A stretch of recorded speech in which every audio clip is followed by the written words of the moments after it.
ایک روز کا ذکر ہے، شہزادی گلصنوبر محل کے باغ میں جھولا جھول رہی تھی۔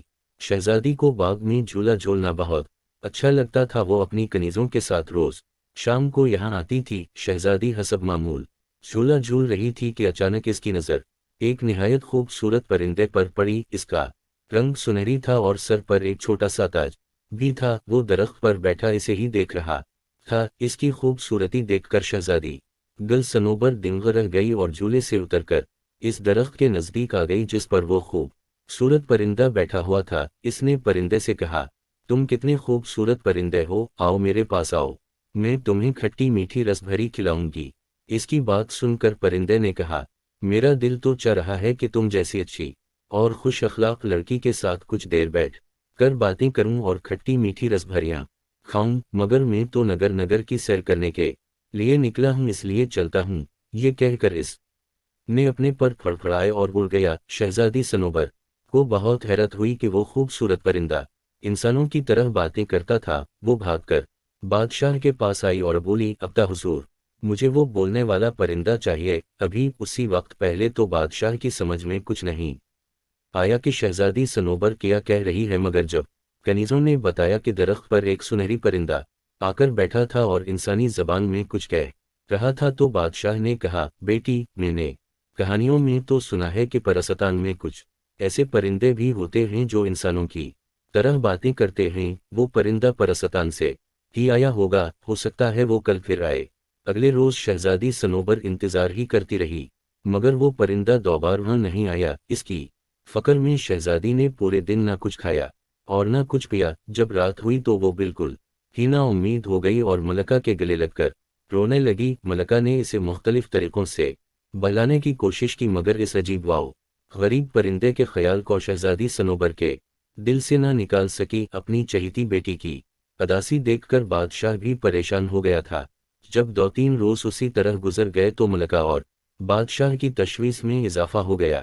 شہزادی گلصنوبر ان چند روزوں میں نہایت کمزور ہو گئی تھی۔ انہیں یہ ڈر تھا کہ وہ کہیں بیمار نہ پڑ جائے۔ بادشاہ کے ذہن میں ایک خیال آیا۔ اس نے سوچا کہ وہ شہزادی کے ساتھ پرستان جا کر اس پرندے کو تلاش کر کے اپنے ساتھ لائے تاکہ اسے پا کر وہ خوش ہو جائے۔ یہ بات اس نے جب ملکہ کو بتائی تو وہ بولی، اگر آپ اس سفر پر روانہ ہوئے تو حکومت کون چلائے گا؟ اس پرندے کو تلاش کرتے کرتے نہ جانے کتنے دن لگ جائیں۔ اس دوران رعایا کی خبر گیری کون کرے گا؟ آپ ایسا کریں کہ یہ اعلان کروا دیں کہ جو بھی پرستان سے اس عجیب واؤ غریب پرندے کو لے کر آئے گا، اسے بہت سی اشرفیاں انعام میں دی جائیں گی۔ بادشاہ کو ملکہ کی یہ تجویز پسند آئی اور اس نے یہ اعلان کرو دی۔ انعام کا سن کر بہت سے لوگ قسمت آزمانے کے لیے نکل کھڑے ہوئے۔ پرستان بہت دور تھا اور اس کا راستہ بھی پر خطر تھا۔ راستے میں بہت سے پہاڑ تھے، دریا تھے، جنگل تھے اور جنگلوں میں خونخوار درندے تھے۔ بہت سے لوگ اونچے اونچے پہاڑوں پر نہ چڑھ سکے۔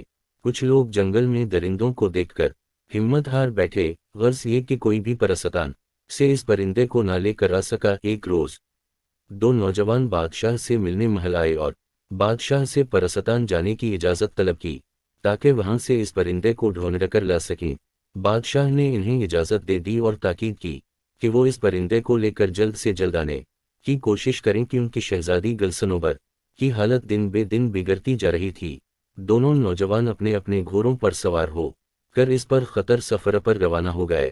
ان میں سے ایک کا نام شہریار تھا اور وہ ایک لکڑہارے کا بیٹا تھا۔ دوسرے نوجوان کا نام سلیم تھا اور اس کا باپ ریشمی کپڑوں کا تاجر تھا۔ سلیم چونکہ ایک دولت مند تاجر کا بیٹا تھا، اس لیے اس میں بہت غرور تھا۔ اس نے شہریار سے کہا، تم جا کر اپنے باپ کے ساتھ جنگل سے لکڑیاں کاٹو اور انہیں گدھے پر لاد کر شہر میں بیچو۔ تم ان چکروں میں کہاں پر گئے ہو؟ شہریار نے اس کی بات کا برا نہیں منایا، مسکرا کر بولا، لکڑیاں تو میرے ابتا کاٹ لیں گے، تم اس کی فکر چھوڑو۔ ہمارے بادشاہ سلامت اور ان کی ملکہ بہت اچھی ہیں۔ وہ دونوں اپنی رعایا کا بہت خیال رکھتے ہیں۔ ان لوگوں کے اچھے سلوک کی وجہ سے ہمارے ملک میں شیر اور بکری ایک گھاٹ پانی پیتے ہیں۔ اپنے بادشاہ سلامت کی وجہ سے ہم لوگ بہت خوشحال ہیں۔ اب ان پر وقت پڑا ہے تو ہمارا بھی فرض ہے کہ ہم ان کی مدد کریں۔ مجھے انعام کا لالچ نہیں، میں تو بس یہ چاہتا ہوں کہ وہ پرندہ جلد سے جلد لا کر بادشاہ سلامت کے حوالے کر دوں تاکہ ان